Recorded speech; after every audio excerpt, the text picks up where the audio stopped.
She said it the way drunk people say the truest things, without armor, without strategy, without the decency to look away. I'm only with you until Danny gets out.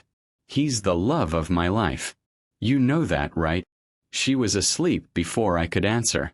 I sat on the edge of our bed for 4 hours with her engagement ring sitting on the nightstand between us and understood, completely and without question, that I had been living inside someone else's waiting room. Hi, my beautiful family. Thank you for sticking around with me through our trying times. I really appreciate your love and support. We're finally back again to give you many more beautiful stories. If you're already hooked in for today's story and ready to enjoy it, click subscribe and let me know in the comments where you're watching from. Because tomorrow I will be giving you another story just as interesting as this one. And you don't want to miss it. Now let us begin. My name is Cole Weston. I am 36 years old. I lived in a 2-bedroom house in Charlotte, North Carolina with a back deck I built myself over 3 weekends and a kitchen I let her paint whatever color she wanted because watching her be happy about small things was one of my favorite things in the world. I am a high school history teacher. I coach JV soccer in the fall. I come home with chalk on my hands and somebody else's problems temporarily in my chest, and I have learned over the years to leave them at the door, to walk into my own life when I get home and be present in it. I am not a man who seeks out drama.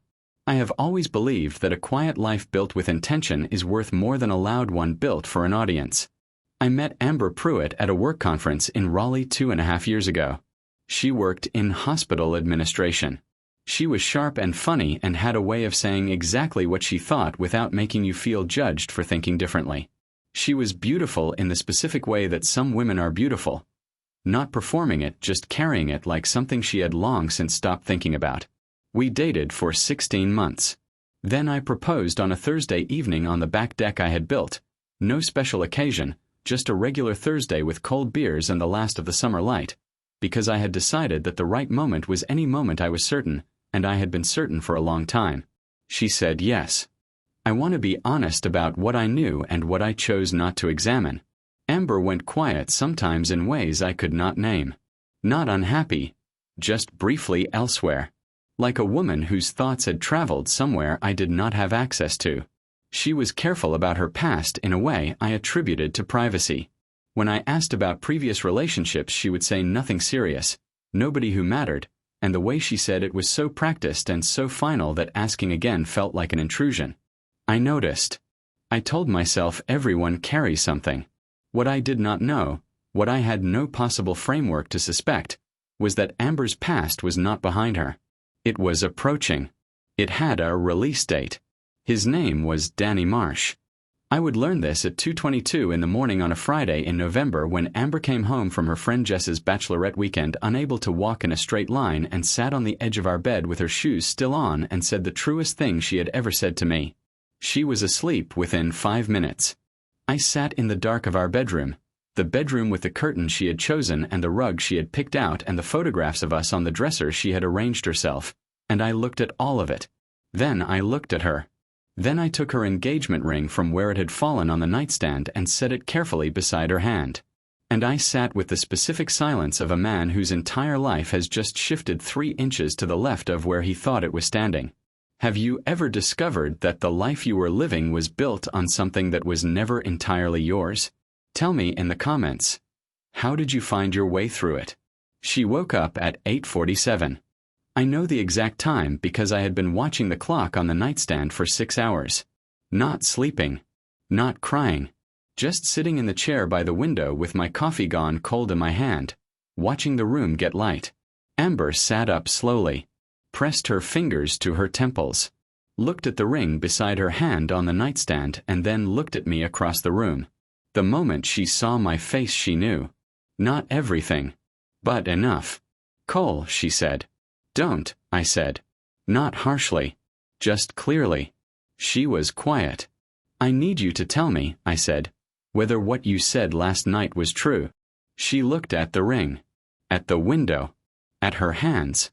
Everywhere except at me. Amber. She looked up. Was it true? The silence in the room was the longest of my life. Longer than the 6 hours of dark. Longer than every quiet moment we had shared in 2.5 years. Because all of those silences had been comfortable. This one was a verdict. Yes, she said. Quietly. Just that. One word. I nodded. I stood up from the chair. Set my cold coffee on the dresser beside the photographs she had arranged. Picked up my jacket from the hook on the back of the door. Who is he? I said. Cole. I'm not asking to be dramatic, I said. I'm asking because I spent 2.5 years with you and I deserve to understand what I was actually a part of. She pulled her knees up to her chest on the bed. She looked young. She looked exhausted. She looked like a woman who has been carrying something heavy for a long time and is now watching it finally, irreversibly land. His name is Danny, she said. Danny Marsh. We were together for 4 years before everything happened. He gets out in 3 months. 3 months, I said. I know how this sounds. Do you? I said. Not angry. Genuinely asking. I didn't plan for it to go this far, she said. With you. I thought it would be, I don't know what I thought. And then it became something real and I didn't know how to stop it and I kept telling myself I would figure it out and you didn't, I said. No, she said. I didn't. I looked at her for a long moment. At the woman I had proposed to on my back deck on a regular Thursday evening because I had been certain. I thought about certainty. About what it means to be certain about something that is uncertain about you. I'm going to stay at David's, I said. Take whatever time you need. I walked out of our bedroom. Through the kitchen with its cabinet she had filled with her things. Past the living room with the couch we had chosen together. Out the front door into the November morning that was cold and clear and entirely indifferent to what had just happened inside. I sat in my car for 11 minutes before I could drive. David Callahan has been my best friend since we were 14 years old. He is the kind of man who does not ask questions when you show up at his door at 9 in the morning with nothing but your jacket and your keys. He just opens the door wider and points at the coffee maker. I stayed on his couch for a week. He asked me once, on the 3rd night, both of us with beers on his back porch, what I was going to do. I don't know yet, I said. Do you want to know what I think? He said. Not yet, I said. He nodded. Drank his beer. That was the end of it. David is the best kind of friend because he understands that some things need to be sat with before they need to be spoken about. Amber called twice a day for the first 4 days. I let them go to voicemail. Not because I was punishing her. I was past the point where punishment felt meaningful, but because I did not yet know what I wanted to say and I refused to have the conversation before I did. On the 5th day, I drove back to the house while she was at work. I walked through the rooms slowly. The sage green kitchen. The back deck. The bedroom with the photographs on the dresser. I stood in the middle of the living room for a long time. The thing about betrayal, real betrayal, the quiet, sustained kind, is that it does not just change the future. It reaches back and reclassifies the past. Every memory I had of the last 2.5 years was still there, but it was different now. Not worthless. Just differently weighted. Like a photograph that is still beautiful but that you now understand was taken from an angle that hid something. I picked up one of the photographs from the dresser. Both of us at the beach last summer. She was laughing at something I had said. Her laugh was real. I was certain of that. Whatever else was complicated. Her laugh was real. I set it back down. Went back to David's. On the 7th day, I called her. She answered on the first ring. I've been thinking, I said. No hello. We were past hello. Me too, she said. I need to ask you something and I need you to answer it honestly. Not to manage me. Not to make it easier. Just honestly. Okay, she said. Did any of it mean anything to you? Genuinely. Not the parts that were convenient. The actual parts, the Thursday proposal, the deck, the kitchen, the ordinary days. Did they mean anything? She was quiet for a long moment. Yes, she said. That's the part one can't forgive myself for. Because the answer is yes and it should make everything simpler and it makes everything worse. Why worse? Because if it meant nothing I could tell myself I was just broken and move on, she said. But it meant something real. And I still chose him. I chose him before I even met you, and I never undid that choice, and you deserved someone who chose you first. You deserved that from the beginning, and I didn't give it to you. The line was quiet. I know, I said. I'm sorry, Cole, she said. Not because it's what you're supposed to say. Because I mean it completely. I know that too, I said. We stayed on the phone in silence for almost a minute. The specific silence of two people who genuinely cared for each other arriving at the end of something together. I'll be out by the end of the week, she said. Take your time, I said. Cole. Yeah. You're going to be okay, she said. I know that's an awful thing to say right now. But you are. I looked at David's living room wall. At the ordinary furniture of a borrowed life. I know, I said. And I did know. That was the strangest part. Underneath everything, the grief, the recalibration, the exhaustion of understanding. I knew. If you have ever had to grieve someone who is still alive, someone who is still right there but is already gone, tell me how you carried it. Leave a comment below. Amber moved out the following Sunday. I helped her carry boxes. She did not ask me to. I offered because it was the right thing to do and because I have never been the kind of man who lets the worst version of a situation become the defining version. We carried boxes in silence mostly. Occasionally she would say something practical. This one goes in my car, that one can wait, and I would respond practically. At the end, standing on the front porch in the December cold with the last box in her arms, she looked at me. Thank you, she said. Drive safe, I said. She nodded. Walked to her car. I stood on the porch I had built and watched her drive away, and then went inside to the house that was now half empty in the specific way that a house is half empty when someone has taken only their things and left all of yours exactly where they were. December was quiet. I worked. I coached the last 2 soccer games of the fall season. I had David over for dinner twice, and both times we ate and watched something forgettable on television and did not discuss what had happened because David understood that I was in the processing phase, and the processing phase requires space, not conversation. I ran every morning. 5 miles through the neighborhood in the December dark before the sun came up. There is something about running in the cold dark that is clarifying in a way nothing else is. The breath, the impact, the specific emptiness of streets before the world fills them again. I thought about everything on those runs. The relationship. The proposal. The ways I had mistaken someone's proximity for their presence. The ways I had been so focused on building the life that I had not examined the foundation closely enough. I was not angry at Amber. That surprised me. I had expected anger and found instead something quieter, a kind of sadness that was also underneath a kind of relief. Like a tension I had not known I was holding had finally been released. On the 18th of December, I went to the school's holiday staff dinner. I almost didn't go. I went because staying home felt like surrendering to something, and I have never been good at surrendering. The dinner was at a restaurant in Dilworth. 23 teachers around 2 long tables. I sat near the end of the second table beside a woman I had not met before. The new AP English teacher who had started in September and whom I had somehow never properly encountered in the hallways. Her name was Nora Fields. She was 33. She had warm brown eyes and dark hair and the specific quality of stillness that some people carry.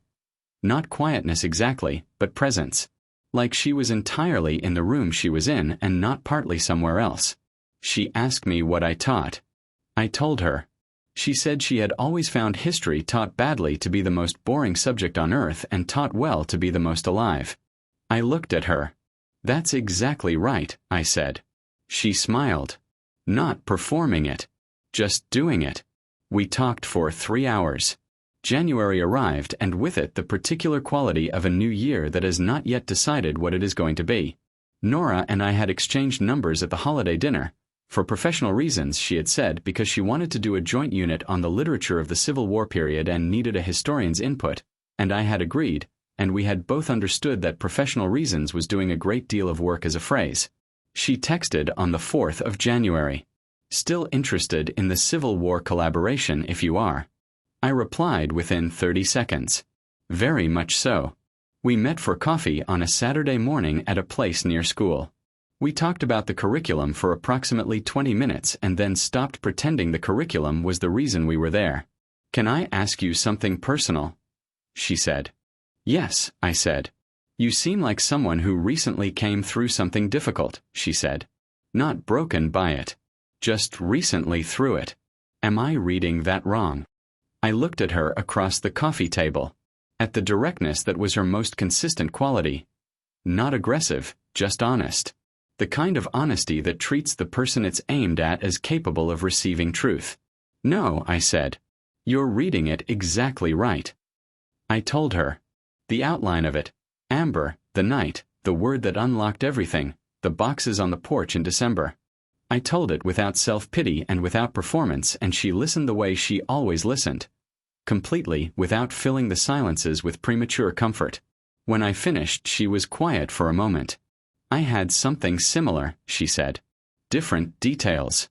A man who was very present with me and very absent from our relationship simultaneously. I kept trying to close the distance, and the distance kept being exactly the same size. How long? I said. 3 years, she said. Before I understood that some distances are not closable because the other person is not trying to close them. I looked at her. When did you figure that out? When I stopped, she said simply. When I stopped trying and just looked at what was actually there. We sat with that for a moment. Nora, I said. I know, she said. It's too soon. It is, I said. But I want to be honest that it also isn't. She looked at me steadily. Then let's be honest, she said. And careful. Both things at once. Both things at once, I said. She smiled again. That real unperformed one. I drove home in the January cold thinking about honesty and care and the specific courage of people who have been hurt and choose openness anyway. He got out in February. I did not know this directly. I knew it because Amber texted me on a Thursday. Not to reopen anything, just a single line. He's out. I wanted you to hear it from me first. I read it standing in my classroom after the last period had emptied out. The desks still slightly warm. The whiteboard still covered in my handwriting. I sat down at my desk. I thought about the man I had never met who had occupied the space in Amber's heart that I had believed, genuinely believed, was mine. I thought about prison and time and the particular loyalty of a person who waits. I thought about Danny Marsh and whether he deserved the devotion that had been paid in my currency. I was still sitting there when Nora knocked on the open classroom door 20 minutes later. She taught next door. She had seen my light still on. You okay? She said. I handed her my phone with the text open. She read it. Set the phone on the desk. Sat down in the student chair closest to me. Say what you're thinking, she said.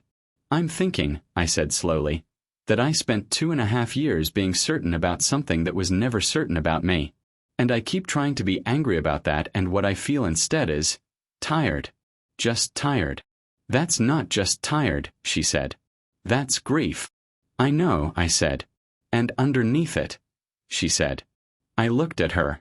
At the classroom around us, the desks, the maps on the wall, the ordinary space where I spent my days doing the thing I had chosen to do with my life.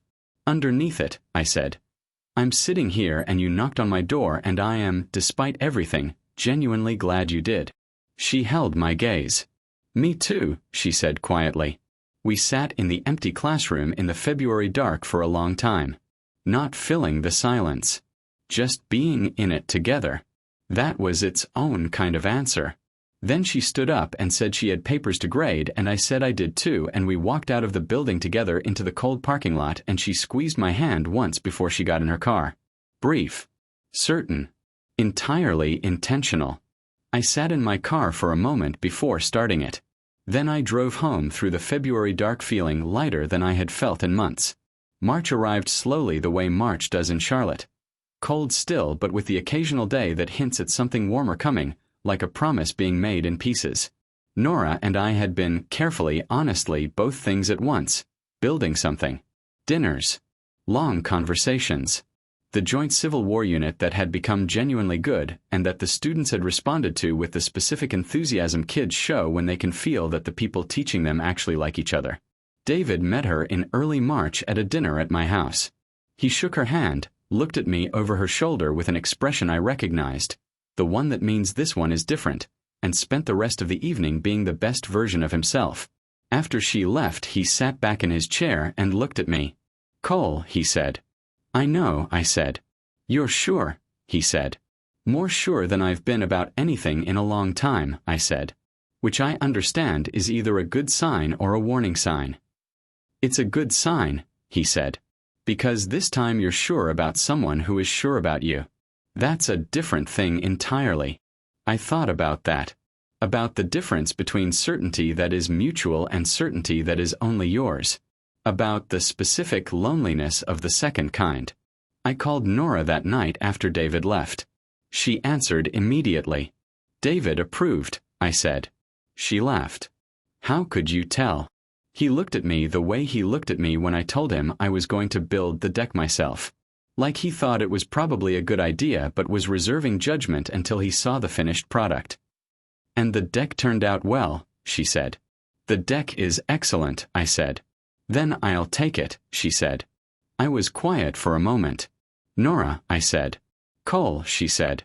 "I want to stop being careful," I said. "Not reckless. Just done being careful. Done treating this like something fragile. Because I don't think it is." She was quiet for a moment that felt like the held breath before something certain. "I don't think it is either," she said. "Then let's stop," I said. "Agreed," she said. "Starting now." April came warm and sudden the way the best things come, without announcement, without permission, just arriving and being entirely itself. Nora and I had our first entirely uncomplicated Saturday in April. No careful. No both things at once. Just a regular Saturday farmer's market in the morning, her reading on my couch in the afternoon with her feet tucked under her and a book she had been meaning to finish for 3 months. Dinner I cooked while she sat on the kitchen counter and talked about her students with the specific passion of a teacher who has not yet made peace with the fact that she cannot save all of them. After dinner, we took our wine out to the back deck. She ran her hand along the railing. "You really did build this yourself," she said. 3 weekends in October," I said. "I needed something to do with my hands." She looked at me. "October," she said. "That was right after." "Yes," I said. She nodded. Looked out at the April yard, the grass coming back, a dogwood at the back fence just beginning to bloom. She was quiet in the way she was quiet when she was thinking something real. "Can I tell you something?" she said. "Always," I said. "I think the deck is the most honest thing about you," she said. "You were handed something painful and you built something beautiful with your hands instead of disappearing into it. That's who you are, Cole. That's the whole thing." I looked at the deck. At the railing she was still touching. At the dogwood at the back fence. I thought about Amber saying you're going to be okay on the phone from David's couch and how I had known she was right. I thought about 6 hours in the dark on the edge of a bed that was never entirely mine. I thought about running in the December cold and the staff dinner and Nora asking me what I taught and saying that history taught well was the most alive subject on earth. I thought about certainty. About what it feels like when it is mutual. When it goes both directions simultaneously and you can feel it going both directions and you do not have to wonder. I put my arm around her. She leaned into it the way she did everything. Completely, without reservation, entirely present. "Thank you," I said. "For what?" she said. "For knocking on the door when my light was still on," I said. She looked up at me. That smile. The real one. The one she had never once performed. "I would always knock," she said. "Every time." We stood on the deck I had built in October and the dogwood bloomed in the April yard and the city was warm around us and I understood. Fully, finally, without qualification, what it feels like to be someone's first choice. Not a placeholder. Not a waiting room. Not a convenient warmth against a cold season. First. Chosen.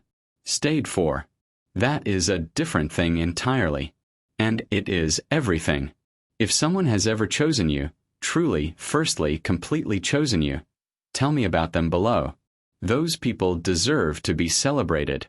Drop their name in the comments and let the world know they got it right. Thank you for watching this story to the end.